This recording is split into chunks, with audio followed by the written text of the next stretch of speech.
Hello po. Dito po ako ngayon sa isang tambayan ng mga OFW. Sari-sari pong mga tao dito. Pilipina, Indonesia, Indian, lahat po dito.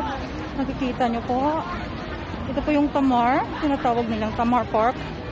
Ayan po, iba-iba pong mga grupo. Ito po yung mga buhay namin OFW pag nag-holiday po. Dito po namin i-spend yung holiday namin kasi medyo pagod po pag laging lakad ng lakad at mag-share ng mga pagkain. Ito po, buti na lang po ngayon, inaalaw na po ng government dito na mag-gathering dito. Wala na pong limitasyon na tao, kundi po wear a mask lang po talaga.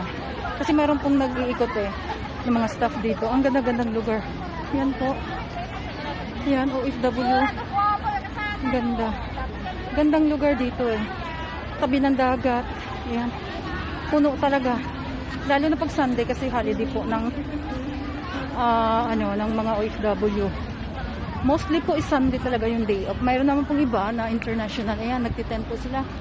Ayan po. Ayan, kita nyo po. Ayan, hanggang sa dulo po yan. Hindi pa yan po ang mayroon pa rin pong lugar sa Central na marami pa po dito yung worldwide. Yan po. Ganyan. Ang ganda ng lugar. Iniikot ko lang lugar. Ayan po. Ayan. Hanggang sa dulo po yan. Ayan. Kawawa po yung mga buhay namin dito ng OFW.